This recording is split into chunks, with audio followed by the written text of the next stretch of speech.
Hey everyone, it's Jen from Get Fit with Schmitz, and I am here to talk a little bit more about decision making again today. And I'm wearing my Hilton Head sweatshirt because I wish I was still down in South Carolina instead of in this yucky, rainy, cold day in Connecticut. But that was definitely a great decision that we made, spur of the moment, but we decided to go down south for a couple days, and I'm so glad that we were able to take advantage of the culinary and management competition and have John be able to come with me. So that was a great example of a quick decision that we made, but definitely an awesome one. So, talking a little bit today about why decision making is so important. And clearly, we make decisions every day, right? So, it's not like we don't know that decisions are important, but they can actually affect our health and all sorts of other things if we're letting things go for too long. So, I'm going to talk about a couple things. First, our health, reducing anxiety and stress. So, when we have a big decision that is weighing on us and it really feels like a weight just hovering over us and that we can't get out from under it.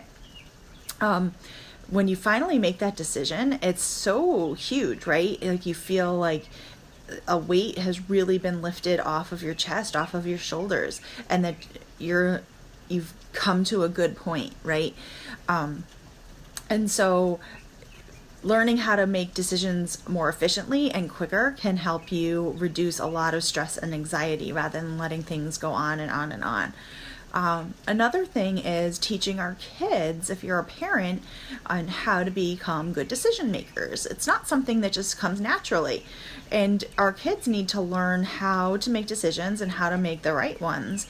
And I try to let our kids make decisions on their own. You know, we have a 10 and an 8-year-old, and they're getting to the point where they need to start making decisions and learning how to do it. And certainly we guide them, but John and I both try to let them guide themselves and making decisions. So a big thing that they're doing right now is they're doing screen-free week at school, and their phys ed teacher challenged them to be screen-free all week. And I'm going to be honest, the 10-year-old was kind of like, yeah, whatever. I have a new iPhone thing. It's not activated. It's only an iPod. But she wasn't giving that up anytime soon. And that was her decision. So she decided, good or bad, it's her decision. And her having those devices is important to her. And she felt like she still needed them.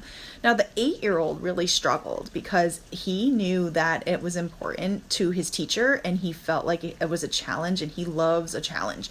But I totally told him it was his decision. And so we're sitting here on him on the couch, the TV off, no iPad in his hand, and he's whining basically about, oh, I so want to watch a show. I want to watch the iPad, but I know I shouldn't.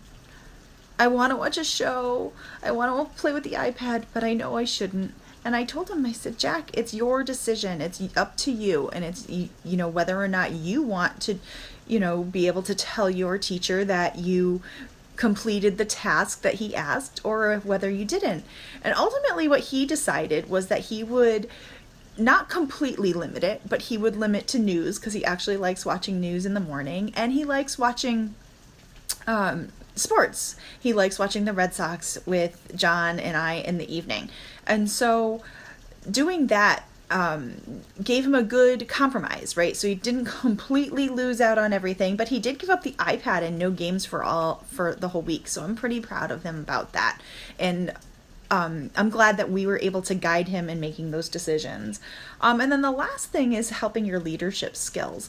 And whether you're at work or just, you're involved in school activities or maybe sports activities, learning to stand up or raise your hand to chime in, making decisions with authority starts to give you a little bit more presence and showing those leadership skills. So if it's something that you've wanted to do, maybe you want to get involved in local politics or get involved with the PTA, or even are looking for a promotion at work, starting to make decisions and being confident about them is going to help you a long way.